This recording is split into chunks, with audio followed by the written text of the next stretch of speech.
আমার খবর। লোকসভা ভোটের আগেই সাংগঠনিক বৈঠক দুবরাজপুর ও খয়রাশোলে।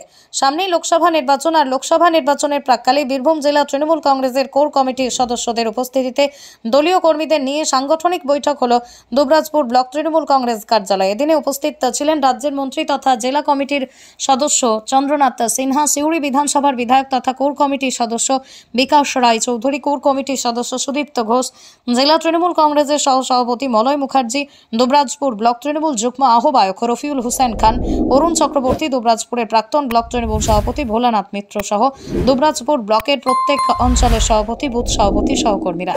বিধায়ক বিকাশ রায় চৌধুরী জানান, দুবরাজপুর ব্লকের প্রত্যেকটি বুথ স্তর, অঞ্চল স্তর, ব্লক স্তরের নেতাদের ডাকা হয়েছিল। বুথ স্তর থেকে শুরু করে ব্লক স্তর পর্যন্ত কর্মীদের মধ্যে কোনো ক্ষেত্রে কোনো জায়গায় যদি ভুলভ্রান্তি হয়ে থাকে তাহলে মিটিয়ে ফেলতে বলা হয়েছে। তাছাড়া যারা পুরনো কর্মী আছে তারা কোনো কারণে অভিমান করে থাকে তাহলে তাদেরকে ঘর থেকে বের করে আনতে হবে এবং দলের কাজে লাগাতে হবে।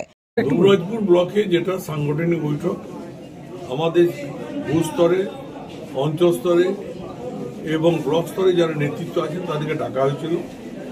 আজকে কোর কমিটির সদস্য এবং আমাদের জেলার রাজ্যের মন্ত্রী চন্দ্রনাথ সিনহা ছিলেন, কোর কমিটির সদস্য সুদীপ্ত ঘোষ ছিল, মলয় মুখার্জি থেকে আরম্ভ করে আমরা প্রত্যেকেই ছিলাম।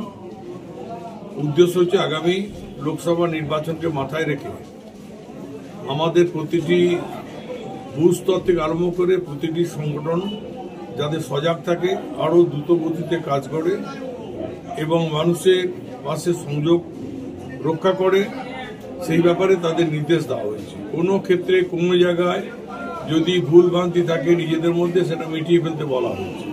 সর্বোপরি যারা পুরনো কর্মী আছে তাদের যারা অনেকে অনেক ক্ষেত্রে কোনো কারণে যদি তারা অভিমান করে ঘরে বসে থাকে তাদেরকে ঘর থেকে নিয়ে বার করতে হবে, দলের কাজে লাগাতে হবে।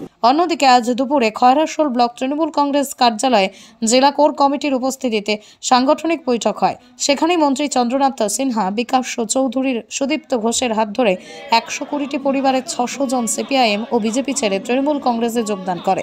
দুবরাজপুর থেকে শেখ অলি মোহাম্মদের রিপোর্ট, আমার খবর, বীরভূম। না, প্রথম কেন হয়, পঞ্চায়েত ভোটের আগেও মিটিং হয়েছে, সবাই সব পক্ষই ছিল। এরও তোমাদের মিডিয়ার হুইপ এই আজে বাজে প্রচার করা। হ্যাঁ, মোটামুটি 200 পরিবার 3 দফায় জয়েন করেছে। প্রায় 120টার উপর পরিবার, 600 লোক এরকম, যারা সবাই উপস্থিত আসেনি, কিন্তু যারা পরিবারে যারা প্রধান তারা মোটামুটি সবাই এসেছিলেন। বেশিরভাগটা সিপিএম থেকে, কিছু পরিমাণে বিজেপির সাথেও ছিলেন, বেশিরভাগটা সিপিএম থেকে। আমি এক সময় এসএফআই রাজ্য কমিটির মেম্বার ছিলাম, ডিওএফআই জেলা কমিটি ছিলাম, পার্টির লোকাল কমিটি এরিয়া কমিটির মেম্বার ছিলাম।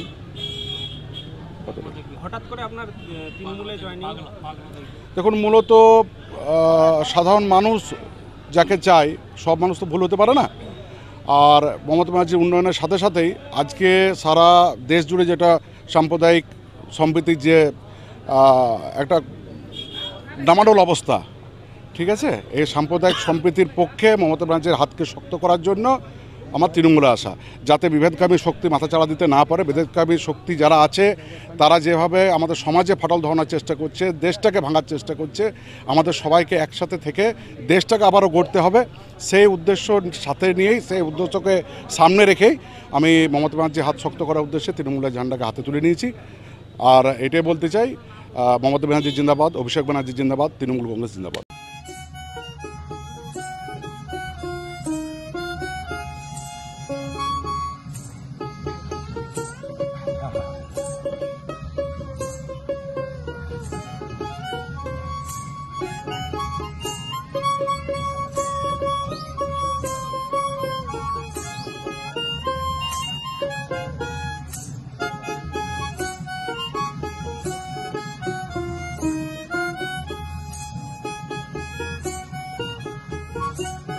দেখতে চোখ রাখুন আমাদের ফেসবুক ও ইউটিউব চ্যানেলে।